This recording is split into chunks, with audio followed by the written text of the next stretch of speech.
ত্রিভুজ তিনটি রেখাংশ দ্বারা আবদ্ধ ক্ষেত্রের সীমারেখাকে ত্রিভুজ বলে। অর্থাৎ আমাদের তিনটি যে বাহু বা রেখা যাই বলি, এটা যদি আবদ্ধ একটা ক্ষেত্র সৃষ্টি করে তবে তাকে ত্রিভুজ বা ত্রিভুজ ক্ষেত্র বলে। হ্যাঁ, রেখাংশগুলোকে বাহু বলে। যে কোনো দুটি রেখার সংযোগ বিন্দুকে শীর্ষবিন্দু বলে। তার মানে একটা ত্রিভুজে কয়টা শীর্ষবিন্দু থাকতে পারে? একটা ত্রিভুজে কয়টা শীর্ষবিন্দু থাকতে পারে? স্যার তিনটা।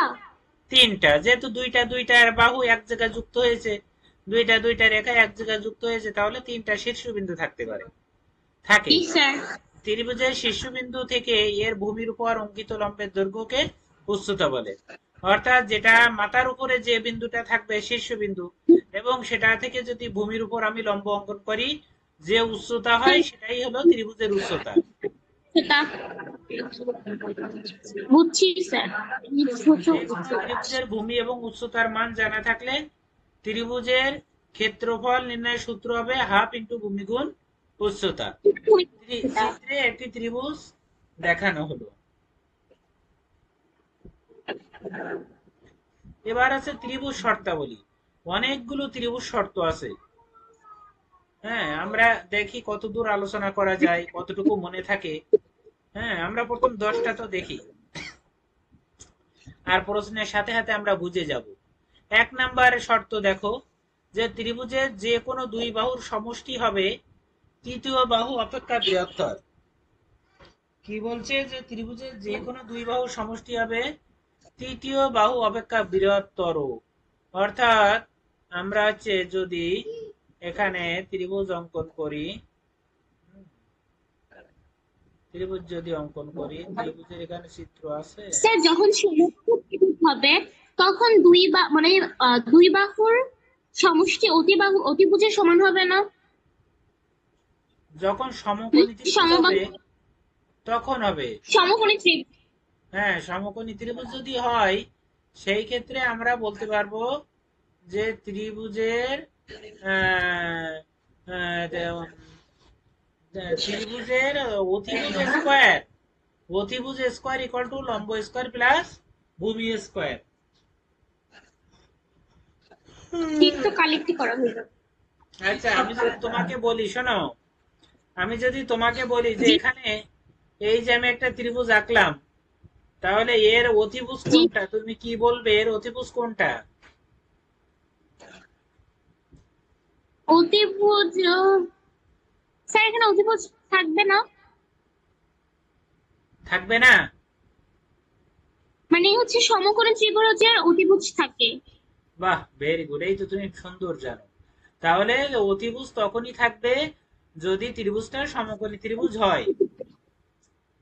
আচ্ছা, তো আমরা এখানে আমাদের এখানে অতিভুজ নাই, এখানে কোনো সমকোণী ত্রিভুজ নাই, এই জন্য এখানে অতিভুজ নাই। তবে আমার এই জায়গার যে শর্তটা, এই যে বলা আছে ত্রিভুজের যে কোনো দুই বাহুর যোগফল তৃতীয় বাহু অপেক্ষা বৃহত্তর, তার মানে এখানে কি বলছে?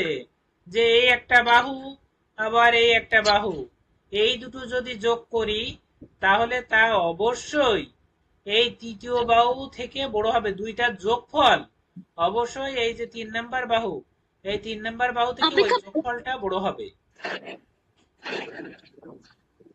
বুঝেছো কিনা? জি স্যার। হ্যাঁ, তাহলে মনে রাখতে হবে যে ছোট দুটো, আরো সুন্দর করে বলা যায় এভাবে, যে ছোট দুটো বাহুর যোগফল বড় বাহু অপেক্ষা বৃহত্তর। ছোট দুটি বাহুর যোগফল বড় বাহু অপেক্ষা বৃহত্তর। একইভাবে আমরা এই সূত্র, এই উপপাদ্যটাকে আমরা যদি উল্টাই বলি সেক্ষেত্রে বলা যায় ত্রিভুজ হতে হলে ক্ষুদ্রতম বা না, এখানে না, আমরা পরের সূত্রে যে বলি, এই যে 2 নাম্বার, 2 নাম্বারে কি বলছে? যে ত্রিভুজের যে কোনো দুই বাহুর, হ্যাঁ, ত্রিভুজের যে কোনো দুই বাহুর অন্তর তৃতীয় বাহু অপেক্ষা ক্ষুদ্রতর। আবার আমরা যদি এই দুইটা বাহু বিয়োগ করি, অন্তর মানে বিয়োগ, তাই বলছে যে আবার যে কোনো দুটি বাহু যদি বিয়োগ করি তা অবশ্যই তৃতীয় বাহুর থেকে তৃতীয় বাহু অপেক্ষা ক্ষুদ্রতর হবে। হুম, বিয়োগ করলে আগে যেমন যোগ করলে যোগফল বড় হইল, আর বিয়োগ করলে বিয়োগফল ক্ষুদ্রতর হবে। এই আছে বিষয়। বিয়োগফল হ্যাঁ, বিয়োগফল ক্ষুদ্রতর হবে। এখন আমরা 3 নাম্বার প্রশ্ন দেখি। এই যে 3 নাম্বার প্রশ্ন, যে এখানে বলছে যে ত্রিভুজের সমান সমান বাহুর বিপরীত কোণদ্বয় পরস্পর সমান। এইটা কি রকম? ত্রিভুজের সমান সমান বাহুর বিপরীত কোণ। তাহলে মনে করো এই একটা ত্রিভুজ আঁকলাম আমি, এখানে আমি একটা ত্রিভুজ আঁকলাম। হ্যাঁ,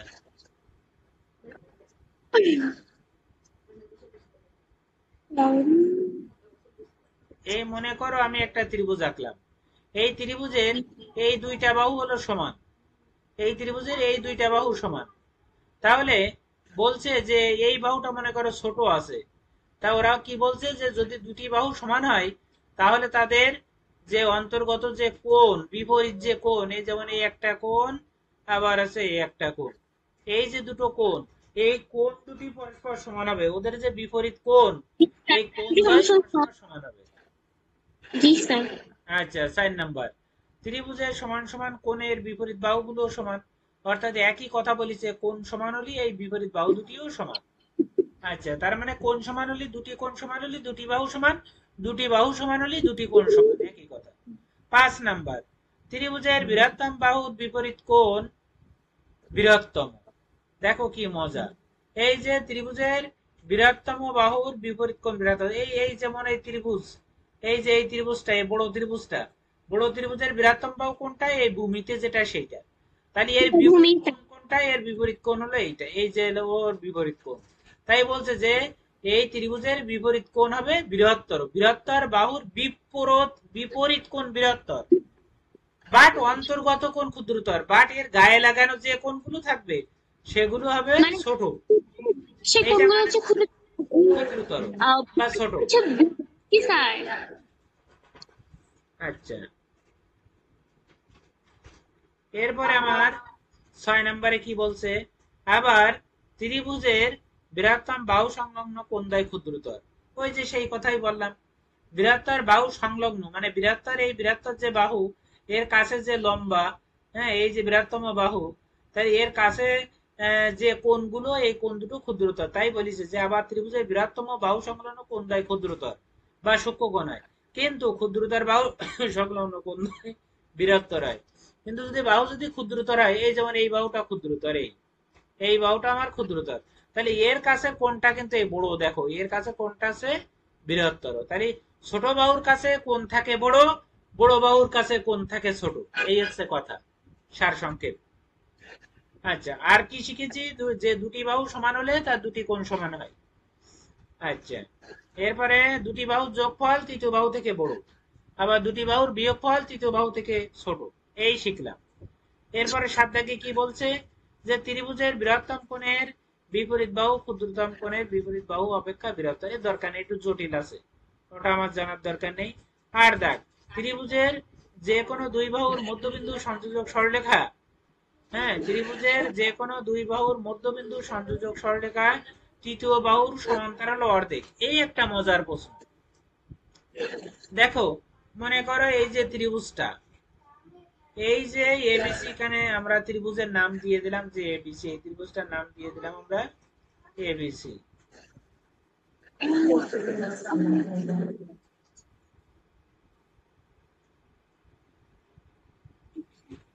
আচ্ছা, এইটার নাম দিয়ে দিলাম আমরা এ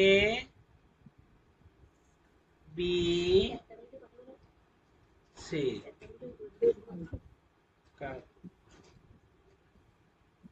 হ্যাঁ প্রজিৎ, ফোন তো ধরিনি, ফোন ধরাই দাও তারপর। আচ্ছা, এবিসি আমার একটা ত্রিভুজ, এইখানে আছে, বলিছে কি যে যে কোনো দুটি বাহুর মধ্যবিন্দু। তাহলে মনে করলাম এ বি বাহুর মধ্যবিন্দু আমরা ধরে নিলাম এইটা আছে এ বি বাহুর মধ্যবিন্দু, আবার এসি বাহুর মধ্যবিন্দু ধরে নিলাম এটা হলো এসি বাহুর মধ্যবিন্দু, এটা আমরা ধরে নিলাম। তাহলে বলছে যে, হ্যাঁ ইদা, অরজিৎ, এই আছি মোটামুটি, তুমি কেমন আছো? বাড়িতে আছো? আচ্ছা সে যাই হোক, এলাকায় আছো তো তাই না? আচ্ছা কালকে একটু বাড়িতে আছি, বলছে আমার এই মোটরের কি বলিলে কি নিয়ে যেতে হবে বলেছিলে? তা আমরা কি নিয়ে গেছিলাম ওটা?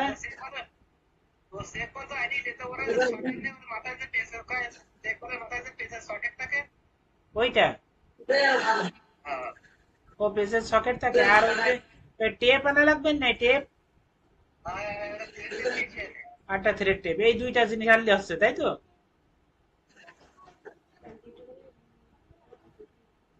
আচ্ছা আচ্ছা, তা ঠিক, ঠিক আছে ভাইটি, কালকে আসবে না, দেখা হবে না?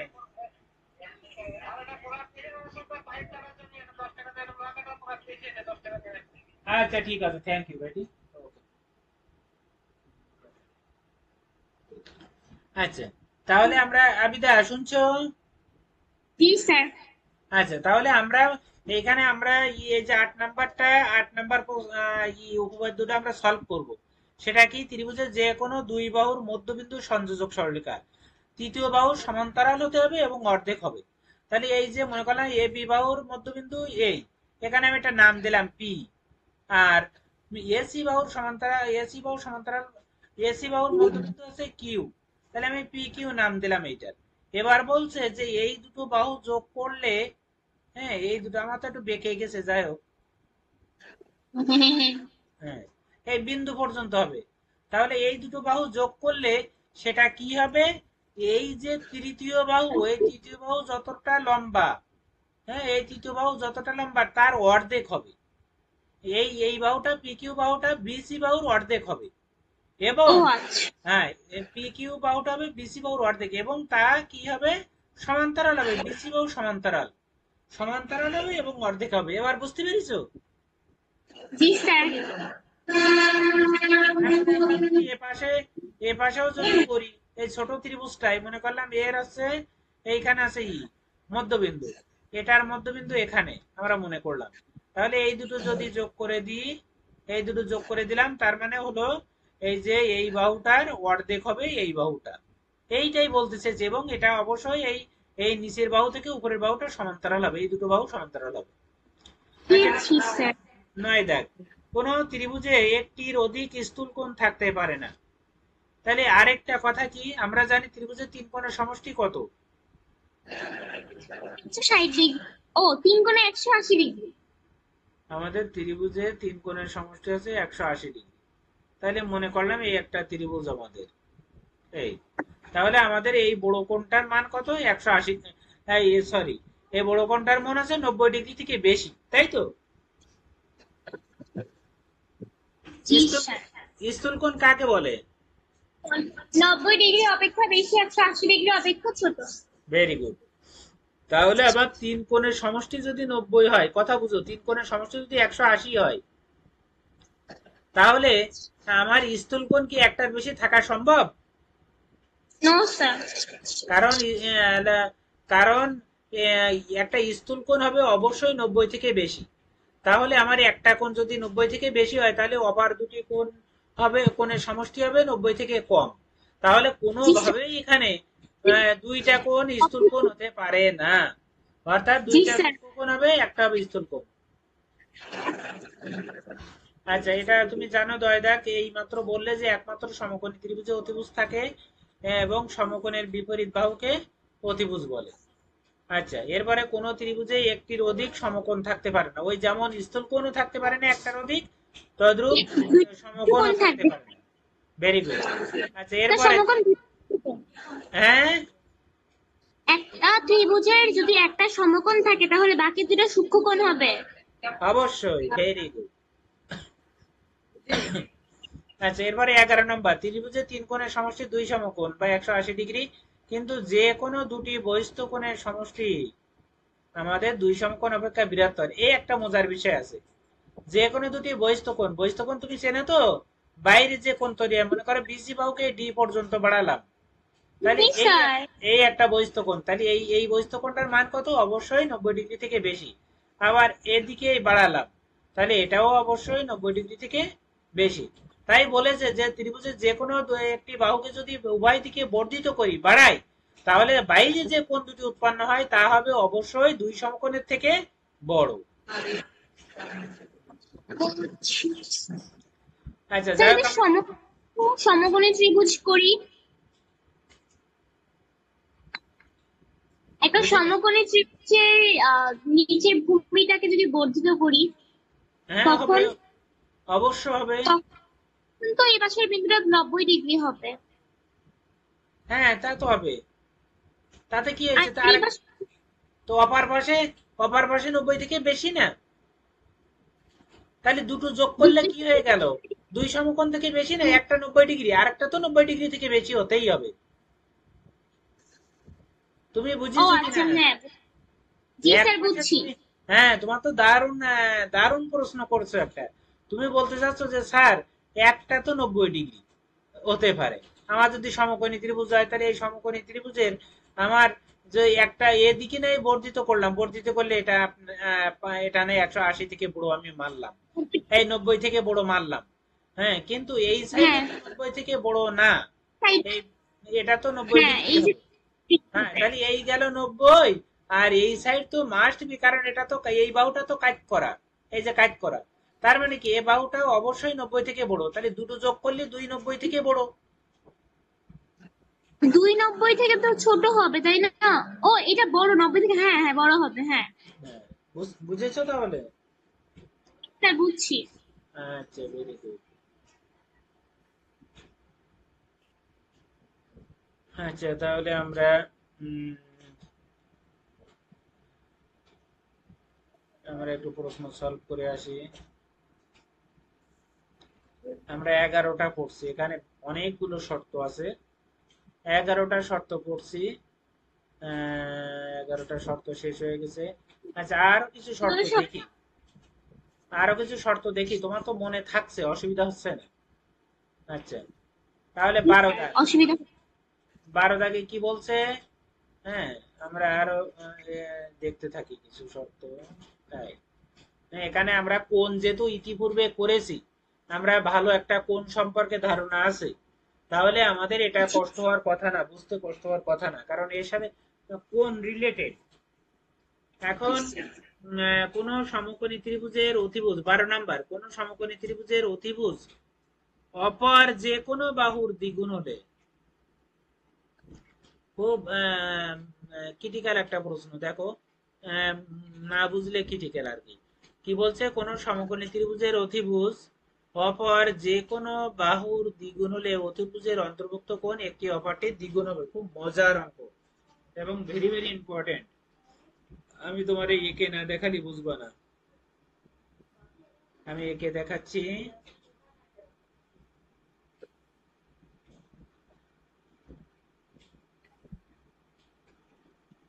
আচ্ছা, বলছে যে ত্রিভুজে যে কোনো সমকোণী ত্রিভুজের অতিভুজ, তাহলে আমি একটা সমকোণী ত্রিভুজ আঁকলাম, মনে করলাম এই একটা সমকোণী ত্রিভুজ, এই একটা সমকোণী ত্রিভুজ আমি আঁকলাম, এই, তাহলে একটা সমকোণী ত্রিভুজ। এখন আমার সমকোণী ত্রিভুজের কি বলছে? অতিভুজ, অর্থাৎ এই হচ্ছে অতিভুজ, এই সমকোণী ত্রিভুজের অতিভুজ আছে এই। কি বলছে? অতিভুজ অপর যে কোনো বাহুর দ্বিগুণ হলে, মনে করলাম এই বাহুটার দ্বিগুণ, এই যে কোনো একটা বাহু, তাহলে এই বাহুটার দ্বিগুণ মনে করলাম এই বাহু অতিভুজটা। তাই যদি জি ঘটে, স্যার। তাই যদি ঘটে তখন কি হবে? একটি কোণ হবে অপর কোণের দ্বিগুণ। এইটা মাথায় রেখে দিবে, যে এই কোণটা যদি তোমার 30 ডিগ্রি হয়, তাহলে এটা হবে 60 ষাট। ডিগ্রি হ্যাঁ, তাহলে কি জি স্যার। বোঝা পাই? তাহলে ক্লিয়ার 60, বুঝেছো কিনা? 80 ডিগ্রি। তুমি ক্লিয়ার বুঝতে পেরেছো? জি স্যার। আমাকে বলো তো তাহলে কি। স্যার, যদি সমকোণী ত্রিভুজের বিপরীত বাহুটি তো অতিভুজ, তো অতিভুজের মানে এই পাশে যে কোণটা, মানে যেটা হচ্ছে লম্বের মতো করেছে, সেটা যদি হয় ওই অতিভুজের অর্ধেক, তখন বাকি দুইটা কোণ যেটা 90 ডিগ্রি, সেটা বাদে যে দুইটা কোণ, সেই দুইটা কোণের একটার অপরটা দ্বিগুণ হবে। মানে এখানে 30 ডিগ্রি, এটা হচ্ছে 30 ডিগ্রি হয়েছে, তাহলে অপরটা হয়েছে 60 ডিগ্রি, মানে দ্বিগুণ হবে। ভেরি গুড, খুব ভেরি গুড। হ্যাঁ, খুব সুন্দর হয়েছে বলা। যে আমরা বললাম যে এখানে একটা বাহু সমকোণী ত্রিভুজের একটি অতিভুজ যদি যে কোনো একটি বাহুর দ্বিগুণ হয় তবে কোনো একটি অপরটির দ্বিগুণ হবে। এই এবং বড় কোণটা কোনটা হবে, বড় কোণ কোনটা হবে, বড় কোণ হবে যার বাহু খাটো তার কাছে হবে বড় হ্যাঁ কোণ। জি স্যার। আচ্ছা গেল আমার 12। এবার 13। ত্রিভুজের যে কোনো বাহুকে উভয় দিকে বর্ধিত করলে উৎপন্ন বহিস্থ কোণদ্বয়ের সমষ্টি দুই সমকোণ অপেক্ষা বৃহৎ হয়। এটা আমি একটু আগে বলেছি। জি হ্যাঁ, এই স্যার। 11 নম্বরেই বলেছি। ত্রিভুজের এই দেখো, ত্রিভুজের যে কোনো তিন কোণের সমষ্টি দুই সমকোণ, কিন্তু কিন্তু যে কোনো দুটি বহিস্থ কোণের সমষ্টি দুই সমকোণ অপেক্ষা বৃহত্তর, ওই সেইটা। আচ্ছা 14 নম্বর। ত্রিভুজের একটি বাহু বর্ধিত করলে হ্যাঁ বহিস্থ কোণটি বিপরীত অন্তস্থ কোণদ্বয়ের সমষ্টির সমান। খুবই মজার বিষয়।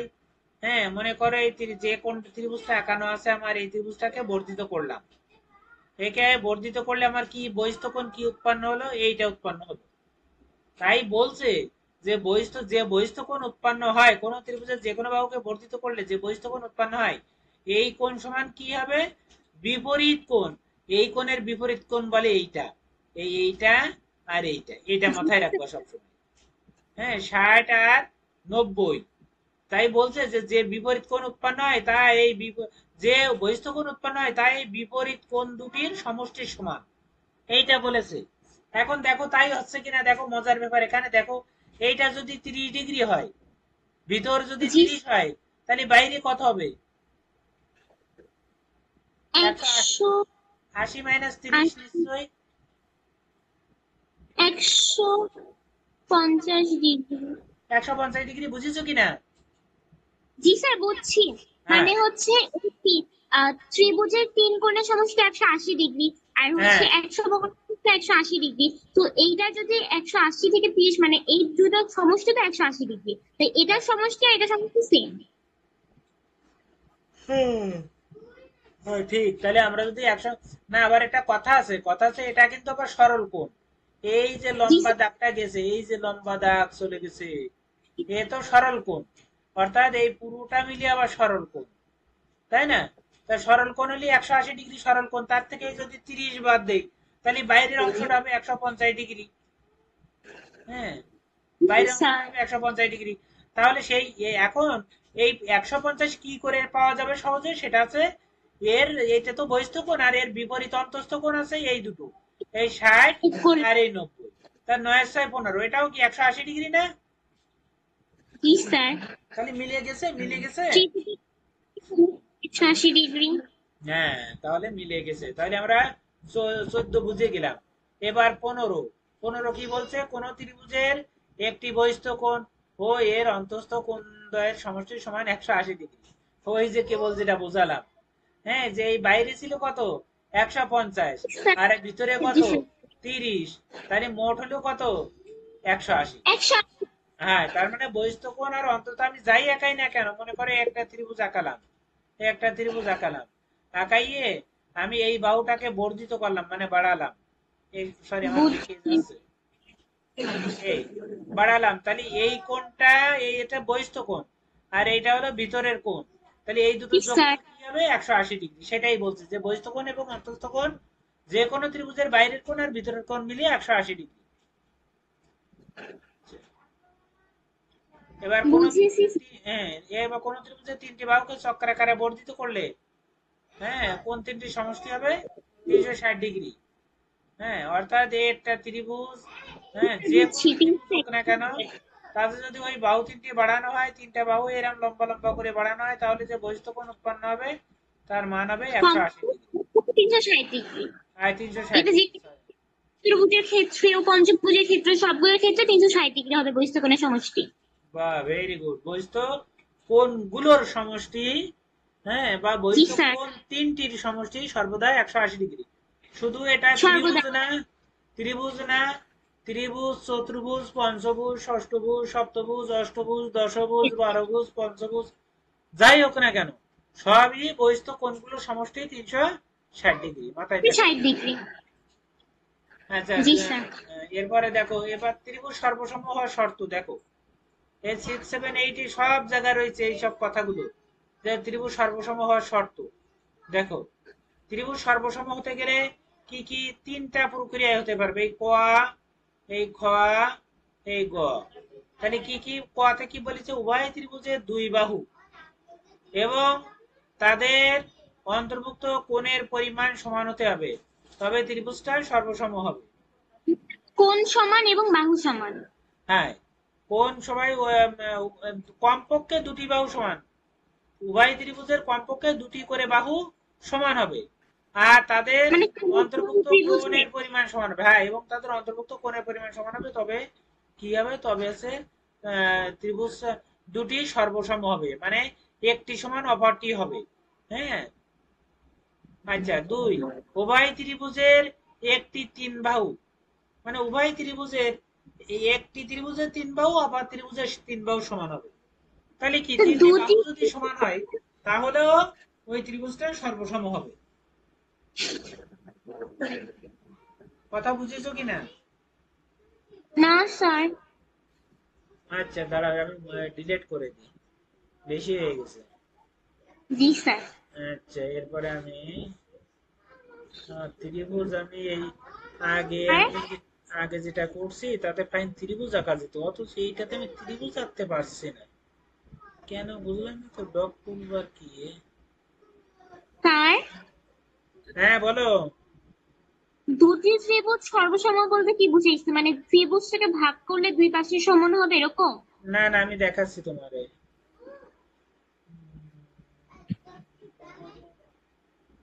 টেক্সট, সিলেক্ট, মাউস, গেল কোথায়? রেকর্ড, কন্ট্রোল, শো মিটিং, ও মুভ, আচ্ছা। Share, participate, audio share. ক খ বুঝছি।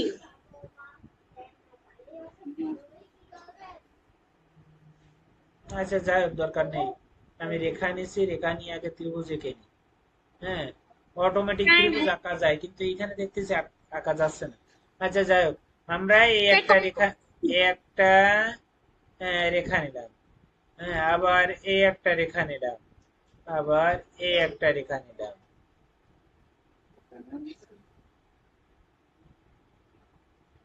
এই এই একটা ত্রিভুজ আঁকলাম, আবার ওই একই মাপে আরেকটা ত্রিভুজ। দেখো, মাপ হোক আর না হোক, আমরা এটা ধরে নিই। এই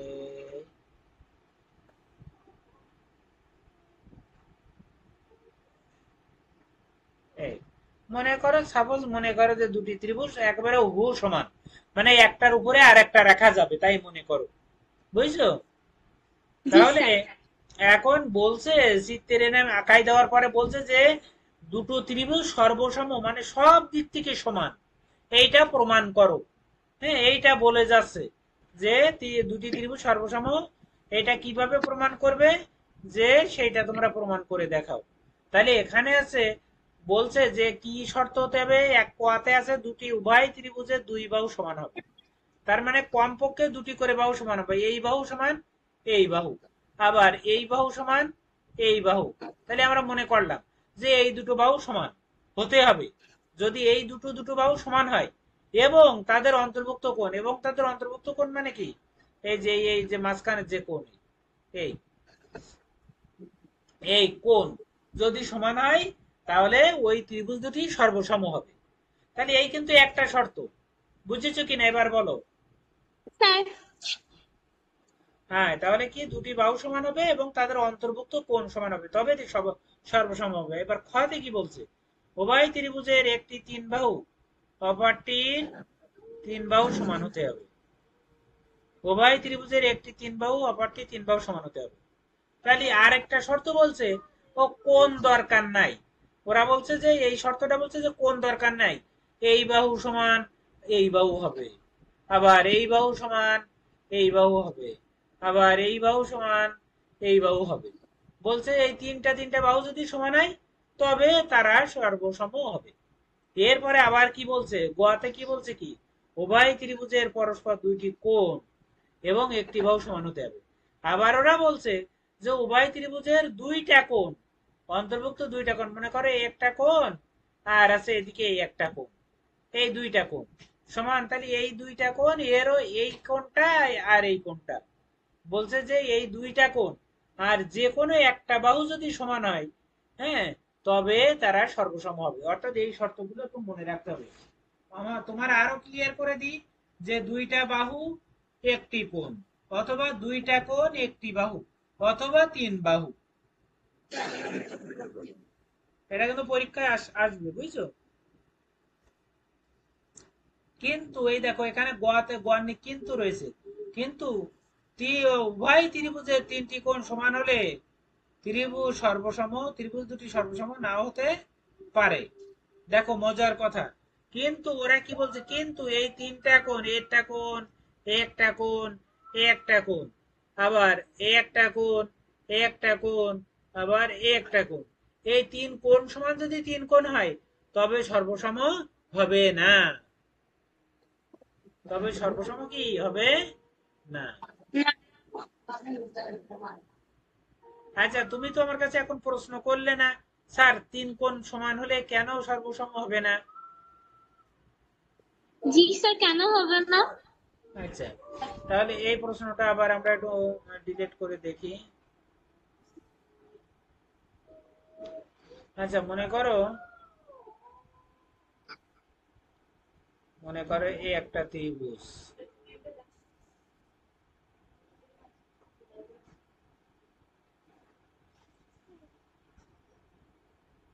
আচ্ছা, আবার এই একটা ত্রিভুজ।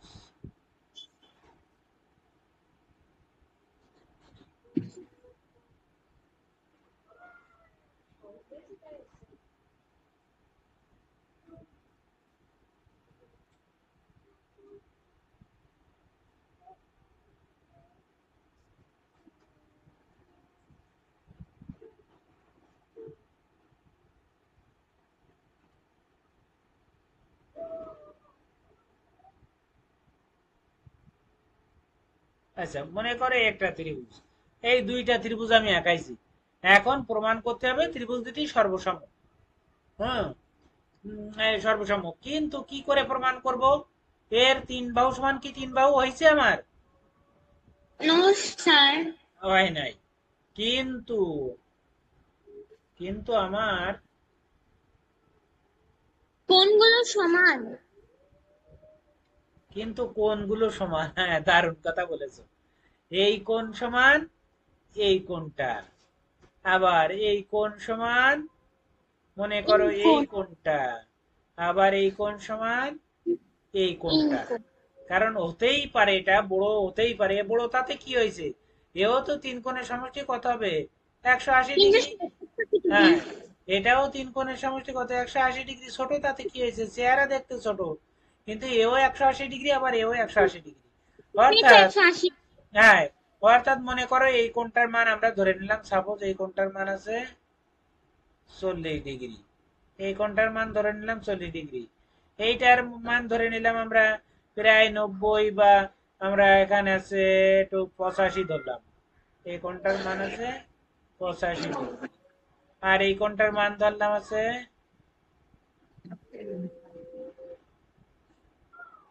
85, 40, বেশি হয়ে গেছে মনে হয় একটু ধরা, 45, 40, 45, মানে কত 30 হয়, হচ্ছে, যেটা এটা হচ্ছে 50, 30 হয়। 50, মানে কত আছে, এটা দুইটা কোনো সমস্যা 125 হয়।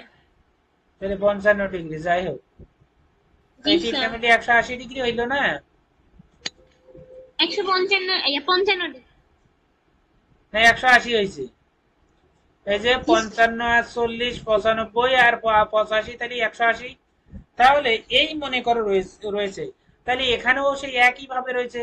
মনে করলাম এই কোনটা নিশ্চয়ই 40, হ্যাঁ, আর এইটা আছে 85, এটা 55, এভাবে যাই হোক কম বেশি আছে। এখন এই যদি কোন একই হতে পারে, বাট চেহারা একই হবে না।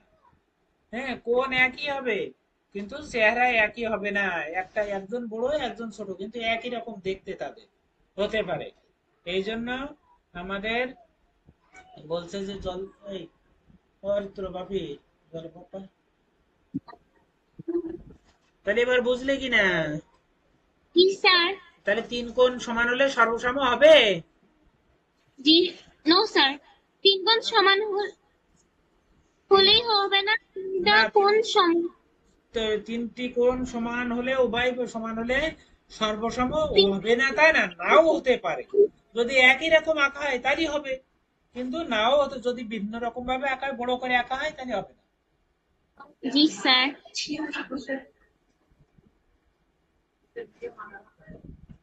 আহ, আচ্ছা,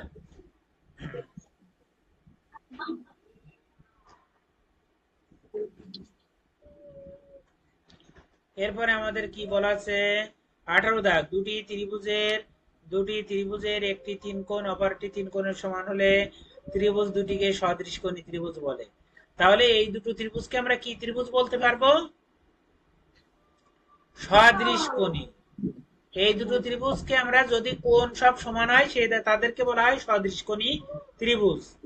আর 19 কি বলছে? ত্রিভুজের শীর্ষবিন্দু থেকে এর ভূমির উপর অঙ্কিত লম্বের দৈর্ঘ্যকে উচ্চতা বলে, এই আমরা আগেই পড়েছি। আচ্ছা, জি ত্রিভুজের স্যার। কেন্দ্র কোন 20, ত্রিভুজের কেন্দ্র কোন ত্রিভুজের বাহু যদি লম্ব দ্বিখণ্ডক হয়, আমরা সেদিন পড়েছিলাম বাহু লম্ব দ্বিখণ্ডক হলে পরিকেন্দ্র, আর কোণ সমদ্বিখণ্ডক হলে অন্তকেন্দ্র, আর যদি মধ্যবাহু সমদ্বিখণ্ডক হয় তাহলে আছে ভরকেন্দ্র। এই তিনটা মনে রাখবা।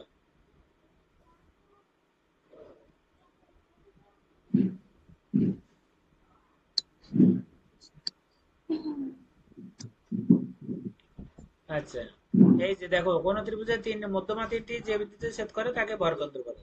মানে মধ্যমা ছেদ হলে ভরকেন্দ্র, কোণ সমদ্বিখণ্ডক হলে অন্তকেন্দ্র, আর বাহু লম্ব দ্বিখণ্ডক বা বাহু দ্বিখণ্ডক হলে বা বাহু ছেদ করলে সেটা হবে পরিকেন্দ্র। আচ্ছা, এবার তুমি পড়ে যাও। ত্রিভুজ হওয়ার শর্ত কি? যে কোনো দুই বাহুর দৈর্ঘ্যের যোগফল তৃতীয় বাহু অপেক্ষা বৃহত্তর। যে ঠিক কোনো আছে। দৈর্ঘ্যের যোগফল তৃতীয় বাহু অপেক্ষা বৃহত্তর। স্যার, দুইটা। সমকোণী ত্রিভুজে তো তা হয় না, তাহলে সেটা কি ত্রিভুজ না? কেন হবে না? ও, যে কোনো দুই বাহুর, তাহলে যে কোনো দুই বাহু যদি আমরা আম, অতিভুজ বাদে যে দুইটা বাহু আছে সেই দুইটা বাহু যদি যোগফল করি, যদি এটা তো অতিভুজের সমান হয়। এই শোনো, তুমি যেটা ভাবছো সেটা ভুল। হ্যাঁ, তুমি যেটা ভাবছো, তুমি এই কথাটা আগেও একবার বলেছো, যে ত্রিভুজের যে ছোট দুটি বাহুর যোগফল বড় অতিভুজের সমান, এইটা বলছো না তুমি? জি স্যার। জি তুমি স্যার। তুমি এইটা বলছো যে ত্রিভুজের অতিভুজ সমান ছোট দুটি বাহুর যোগফল, এই বলছো না? জি স্যার। এটা কার কাছ থেকে শিখিছো? না, এভাবে পয়া করেছি তো, মানে দুইটা বাহুর যোগফল মানে দেখেছিলাম আমি। না না, এটা ভুল। তোমার বলে দি, সেটা আছে আহ, চেষ্টা করে দেখছি।